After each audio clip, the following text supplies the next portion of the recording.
The stars in this part of space had always been quiet. For thousands of years, ships from a dozen different species traveled through the Velrun corridor without trouble.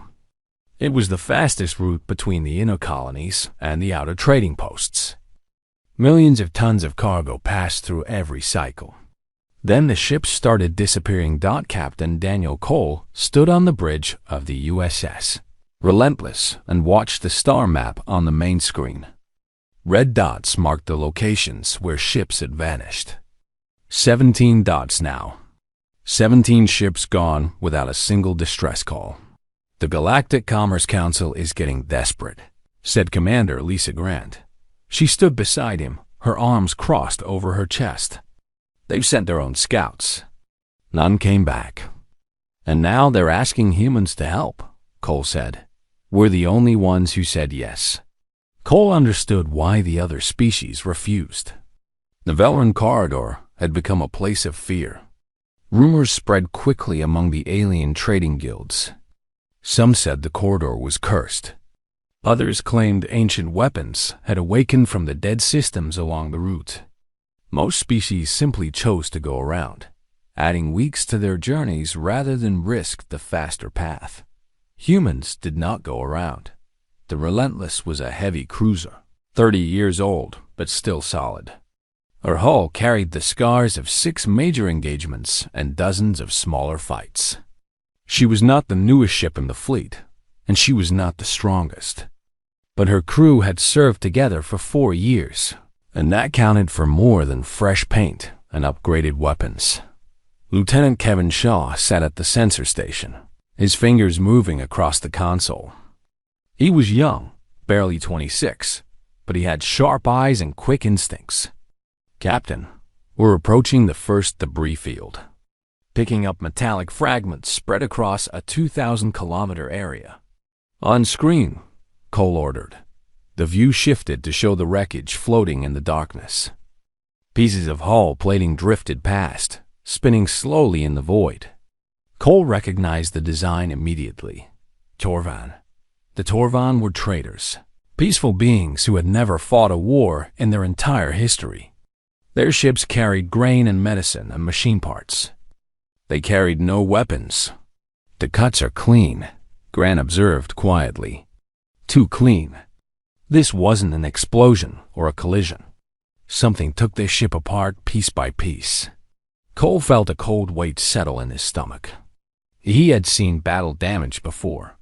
He had seen what missiles and railguns did to ships. This was different. This was surgical. "Any life signs?" he asked. "Negative," Shaw replied. "No escape pods detected. No emergency beacons." Behind Cole, Ensign Chris Palmer adjusted their course slightly, keeping the Relentless clear of the larger debris chunks. Palmer was fresh out of the academy, only 22 years old. This was his first deep space assignment. He tried to keep his face calm, but Cole could see the fear in his eyes. "Steady, Ensign," Cole said gently. "Just fly the ship." "Yes, sir." Chief Engineer Maria Torres called up from the engine room. Her voice came through the bridge speakers with a slight crackle. "Captain, I'm reading some strange energy signatures in the debris. Residual traces of something I don't recognize. It's not matching anything in our database. Can you identify it?" "Not yet. But whatever did this was using technology we haven't seen before." Cole turned back to the star map. The Velrun corridor stretched ahead of them, passing through 3 more star systems before reaching safe space on the other side. 2 of those systems were dead. Their stars collapsed or burned out millions of years ago. Perfect places to hide. "Commander," he said to Grant, "what do we know about the dead systems ahead?" Grant pulled up the data on her tablet. Keth 7 is the closest. The star collapsed about 10 million years ago. There used to be a civilization there, but they died with their sun. Nothing but ruins and asteroid fields now. No one has surveyed it in centuries. "Perfect hunting ground," Cole muttered. "Sir?" Shaw said suddenly, his voice sharp with surprise. "I'm picking up a signal." Faint, but definitely artificial. It's a distress beacon. From where? The Keth-7 system. Someone is still alive in there. The bridge went silent. Cole looked at the screen, at the distant darkness where a dead star sat surrounded by the bones of ancient worlds. Somewhere in that darkness, someone was calling for help. And somewhere in that same darkness, something was hunting. He thought about the 17 ships that had vanished. He thought about the Torvan freighter, cut apart with terrible precision. He thought about his crew, 47 men and women, who trusted him to make the right choices. Then he thought about the beings sending that distress signal. Alone in the dark, waiting, hoping someone would come. Set course for the Keth-7 system, Cole ordered. Palmer's hands hesitated over the controls for just a moment. Then he nodded and entered the coordinates. Course laid in, Captain. Sir, Grant said quietly, stepping closer so only he could hear. 17 ships went into that corridor. We could be the 18th. We could, Cole agreed. But we're not going to be. How can you be sure? Cole smiled, but there was no humor in it. Because we're not running. We're hunting. The USS Relentless turned toward the dead system and accelerated into the darkness. Behind them, the debris of the Torvan freighter continued its slow, silent drift through empty space. Ahead of them, something ancient waited. On a dozen worlds across the sector, alien commanders watched their sensors as the human ship moved deeper into the Forbidden's corridor. They shook their heads and whispered prayers for the human crew. They were certain they would never see that ship again. They were wrong. The Keth-7 system was a graveyard. Not just of ships, but of worlds. Captain Cole stood at the bridge viewport and stared at what remained of a solar system that had once held life. The star at the center had collapsed into a dim red ember that gave barely enough light to see by. Around it, the shattered remains of planets drifted in endless orbits. Continents of rock floated where worlds had once spun. Oceans had boiled away millions of years ago. Cities had crumbled to dust long before humans had learned to make fire. My God, whispered Ensign Palmer. What happened here? War, Lieutenant Shaw answered quietly. The records say there was a civilization here once. The Keth. They fought someone or something. Both sides lost. Commander Grant studied her tactical display. The distress beacon is coming from the third debris ring, about 40,000 kilometers ahead. Take us in slowly, Cole ordered. Keep all sensors active. The Relentless moved through the ruins like a ghost. Chunks of planetary crust drifted past, some of them the size of small moons.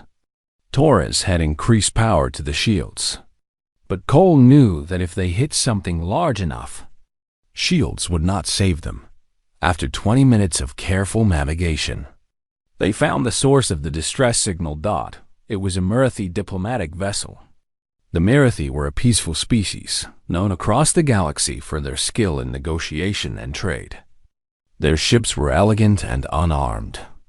This one floated dead in space, its engines dark, its lights flickering weakly. Life signs? Cole asked. Shaw checked his readings twice before answering. Positive.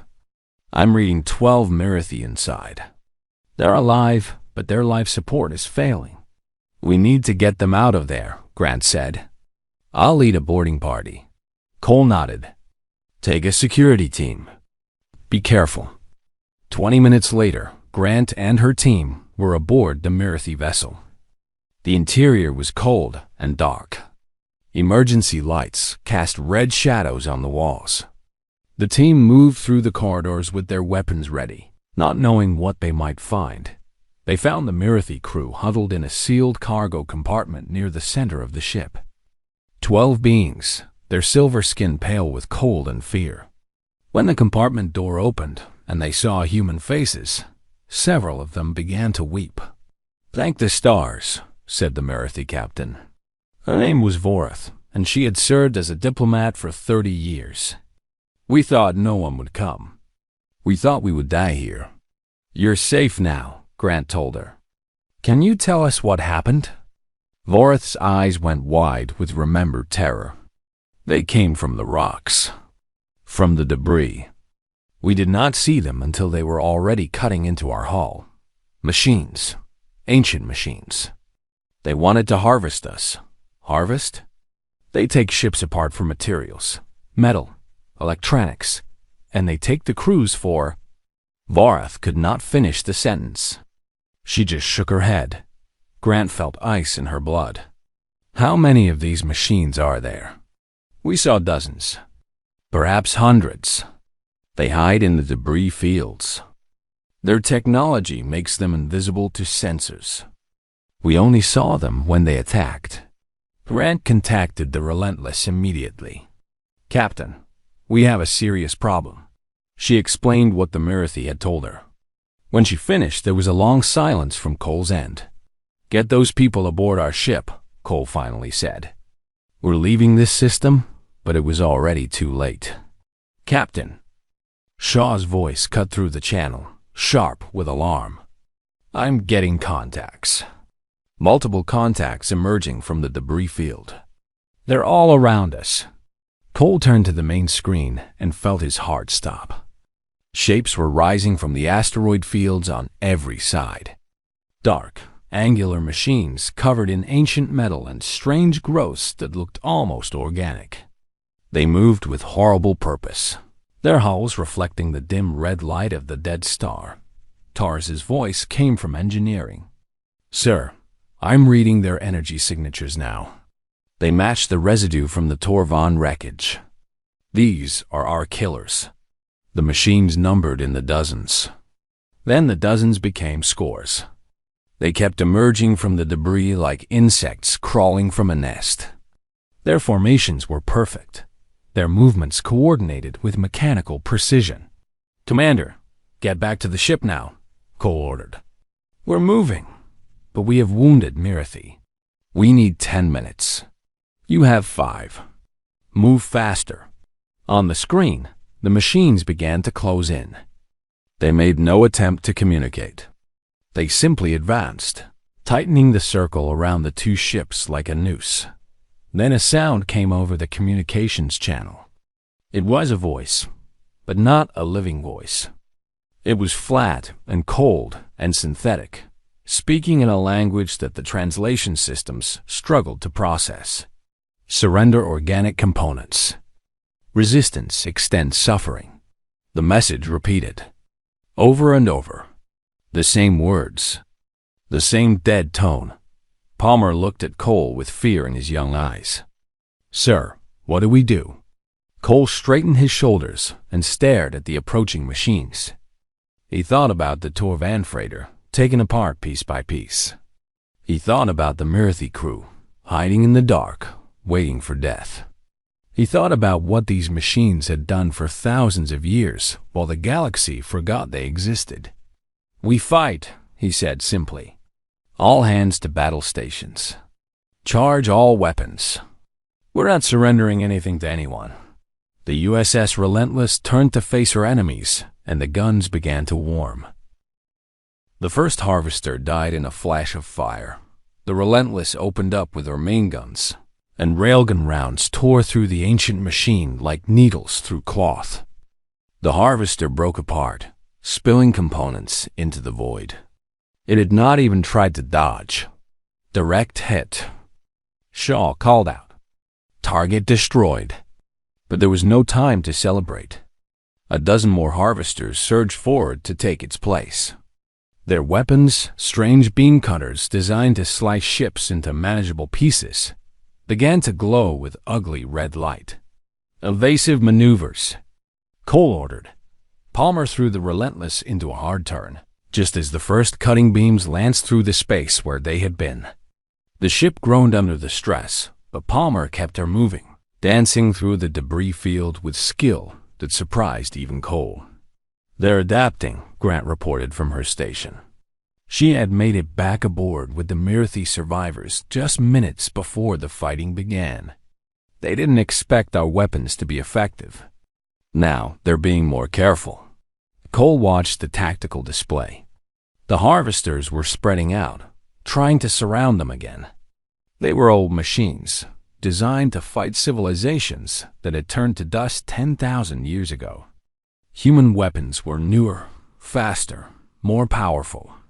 But the harvesters had numbers, and they learned quickly. "Torres, I need options," Cole called down to engineering. "Working on it, Captain," Torres replied. Her voice was calm despite the chaos. "I've been studying their sensor masking. It's based on an old frequency pattern. If I can reconfigure our sensors, we should be able to track them, even when they're trying to hide." "Do it." Another harvester closed in from the port side. The Relentless hit it with a missile barrage, and the machine tumbled away, burning. But more kept coming. "Sir, I'm detecting a concentrated signal source," Shaw said. "All the harvesters are receiving coordination data from the same location. It's coming from inside that shattered moon, bearing 045. Cole looked at the screen. The moon Shaw indicated was a broken sphere, cracked open by whatever ancient catastrophe had destroyed this system. Deep inside its exposed core, something was pulsing with power. "That's their command hub," Grant said. "If we take it out, we might be able to disrupt their coordination. Or we might make them angry," Palmer muttered. "They're already trying to kill us, Ensign," Cole replied. "I don't think it can get much worse." A cutting beam grazed the Relentless's hull, and the ship shuddered. Damage alarms wailed. Torres reported a breach on Deck 4, contained but serious. "We can't keep this up forever," Grant warned. "We have to either run or attack." Cole made his decision. "We attack. All ahead full. Take us toward that moon." The Relentless surged forward, pushing through the harvester formation like a charging bull. Harvesters scattered before her, surprised by the aggressive move.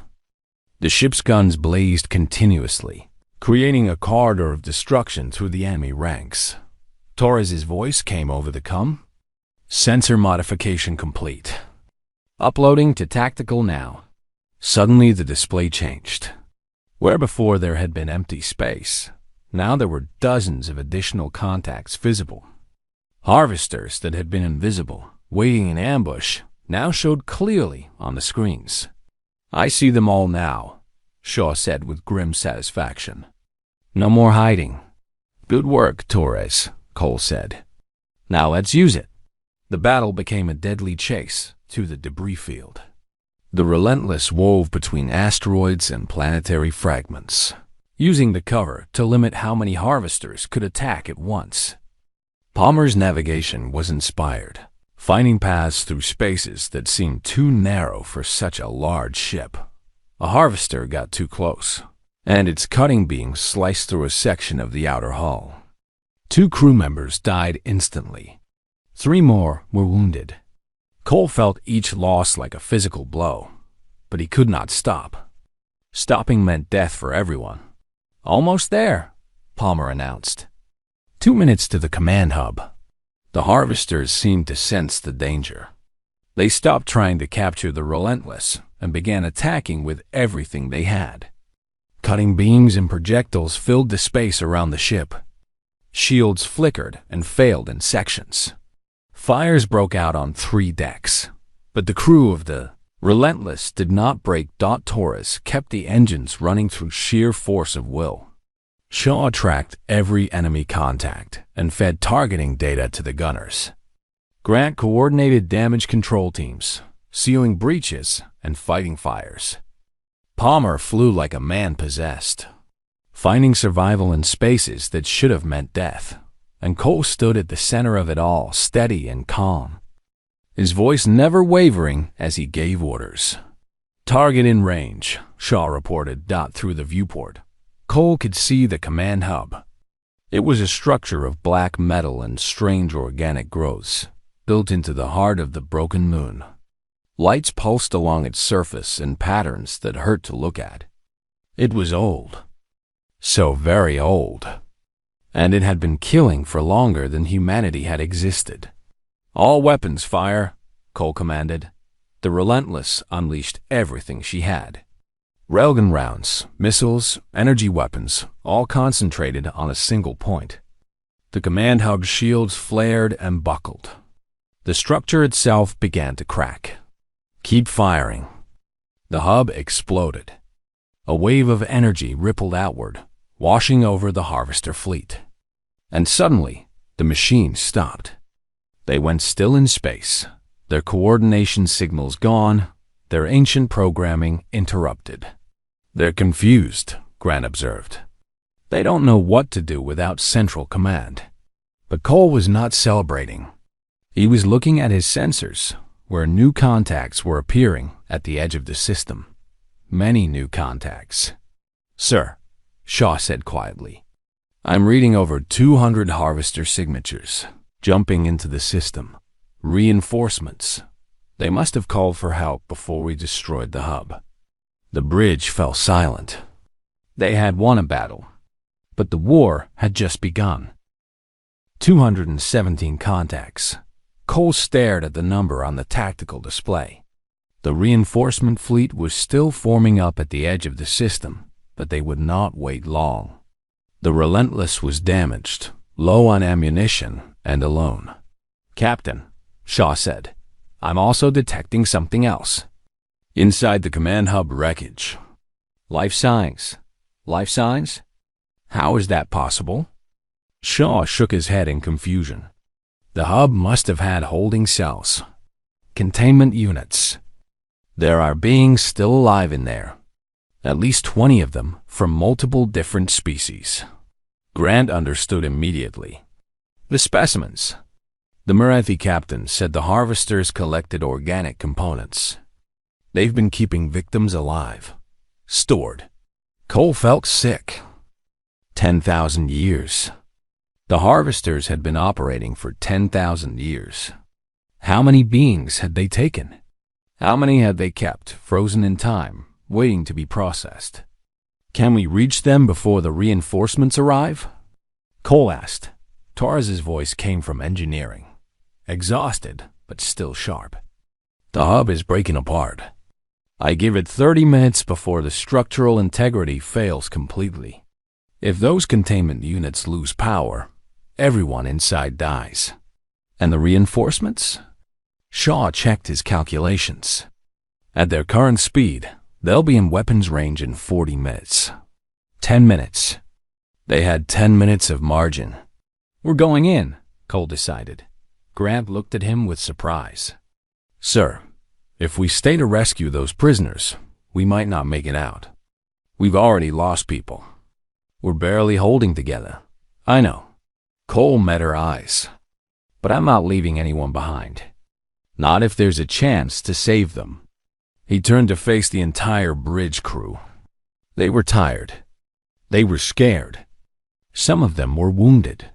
But they were looking at him with trust in their eyes. "I won't order anyone to stay," Cole said. "This is a choice.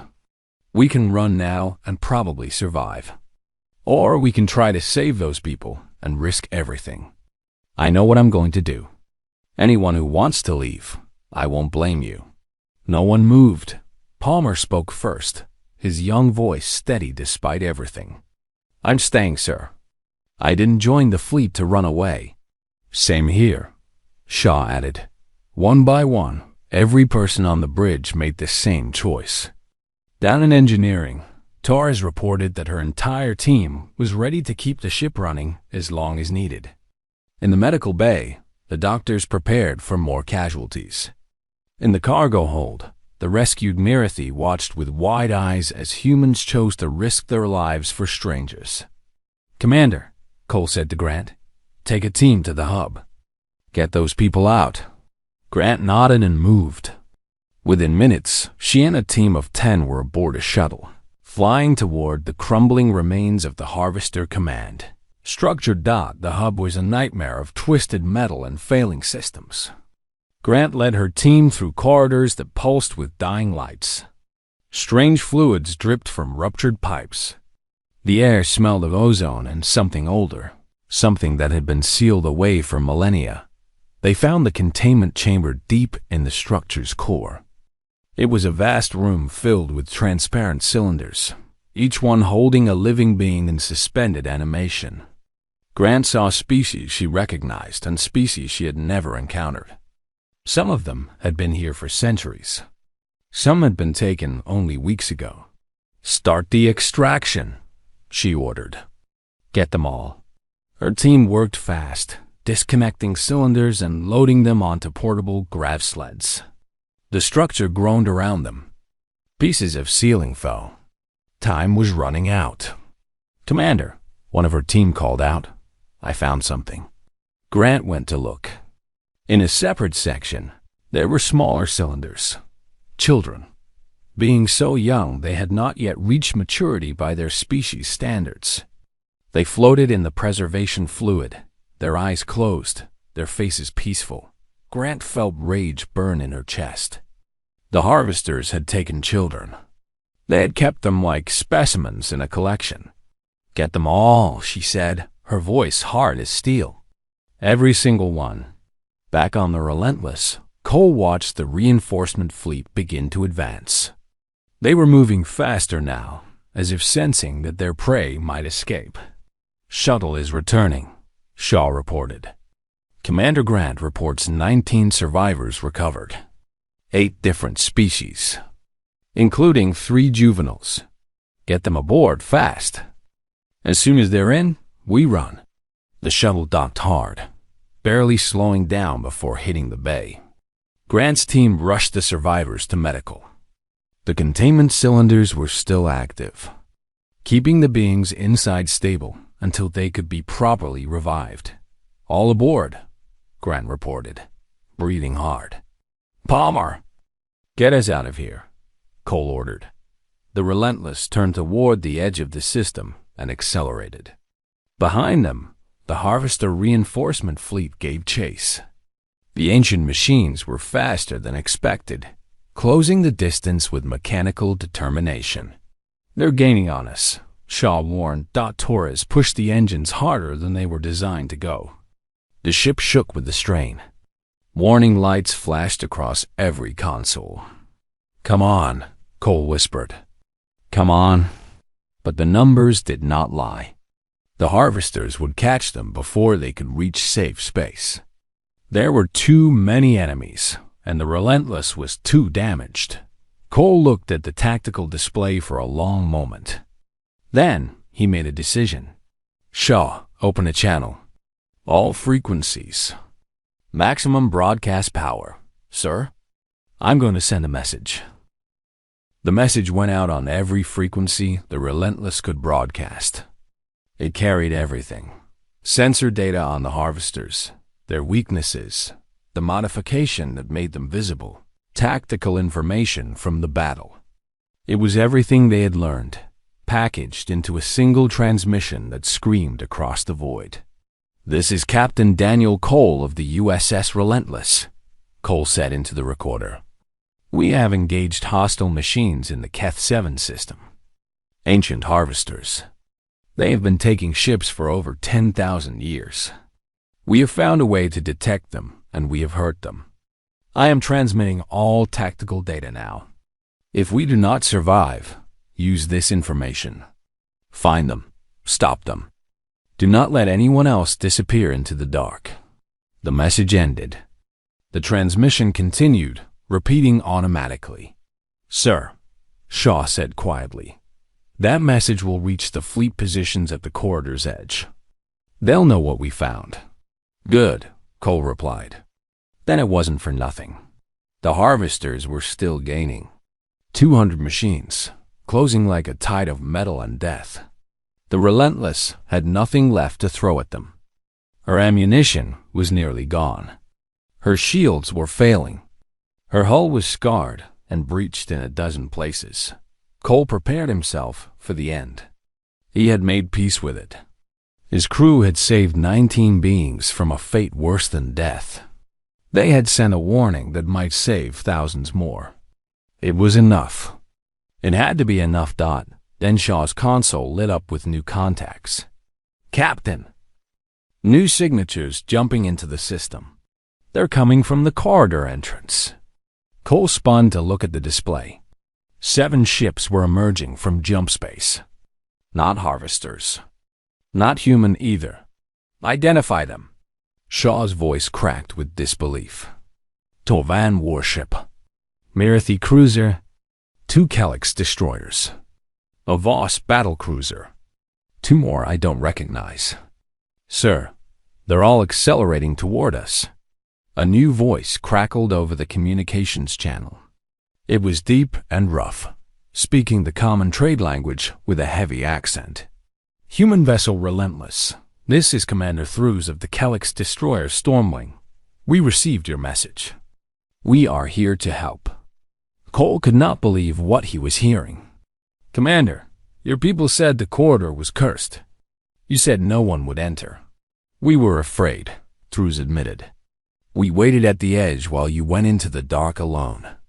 We watched your signal move deeper and deeper, and we said prayers for your souls. Then we heard your message. We heard what you found. And we heard that you stayed to save people instead of running away. There was a pause. When Threws spoke again, his voice was thick with emotion. You shamed us, human. You shamed us with your courage. We could not sit and watch any longer. The 7 allied ships formed up around the Relentless, putting themselves between the human vessel and the approaching harvester fleet. It was still not an even fight. 200 harvesters against 8 ships. But it was no longer hopeless. All ships, Cole broadcast. I'm sending you the sensor modification data. Upload it to your systems. You'll be able to see them clearly. One by one, the allied ships confirmed receipt. Their tactical displays lit up with the true positions of the harvester fleet. For the first time, the ancient machines had nowhere to hide. The battle that followed was brutal and desperate.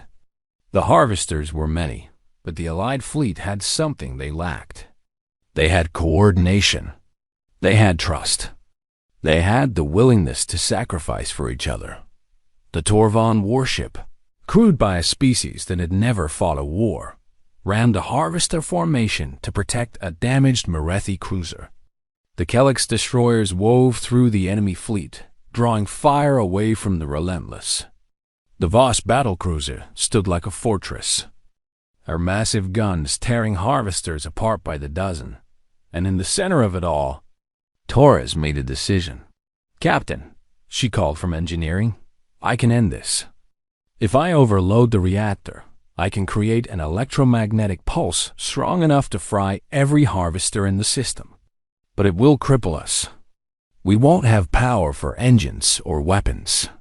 Will the other ships survive? If they get far enough away, yes. Cole looked at the tactical display. The Allied fleet was holding, but barely. They could not keep this up forever. Sooner or later, the harvesters would overwhelm them. Do it, he ordered. All Allied ships, pull back immediately. Clear the blast zone. The Allied vessels broke away, accelerating to minimum safe distance.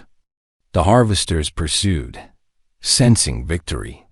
They closed in on the Relentless from every direction, cutting beams charging for the final kill.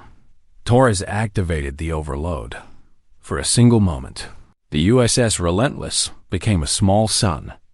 Energy pulsed outward in a wave that washed over the entire battlefield. Every harvester it touched went dead, their ancient systems fried by the overwhelming electromagnetic surge. They drifted, powerless. Their 10,000 years of hunting finally ended. The Relentless went dark. Every system failed. Every light went out. The ship floated in silence, surrounded by the dead hulks of her enemies. Then, the Allied ships came back, grappling lines attached to the Relentless's hull. The Calyx destroyers took her under tow, pulling her towards safe space. On the bridge, Cole and his crew sat in the emergency lighting, exhausted beyond words, but alive. Captain, Grant said softly, we did it. Cole nodded. He did not trust himself to speak. 3 weeks later, the rescued specimens were revived. 19 beings opened their eyes for the first time in years, decades, or centuries. They learned that they were free. They learned that their long nightmare was over. Some of them were reunited with descendants who had thought them lost forever. The Galactic Commerce Council held a ceremony to honor the crew of the Relentless. Representatives from 30 species attended. Captain Cole stood on a stage and received medals he did not feel he deserved. He thought about the crew members who had died. He thought about how close they had come to losing everything. After the ceremony, the Merethi diplomat Varath approached him. "Captain," she said, "you could have left us. You could have saved yourself. Why didn't you?" Cole thought about the question for a long moment. Then he shrugged. "It's what humans do," he said simply. "We don't leave people behind." 1 month later, 12 more human warships were dispatched to patrol the dead zones of the galaxy. They went to the places other species feared to go. They searched the darkness for threats that had hidden for millennia. And across the galaxy, alien sensor operators watched their screens with new eyes. When human warship signatures appeared in the most dangerous regions of space, they no longer felt fear. They felt hope.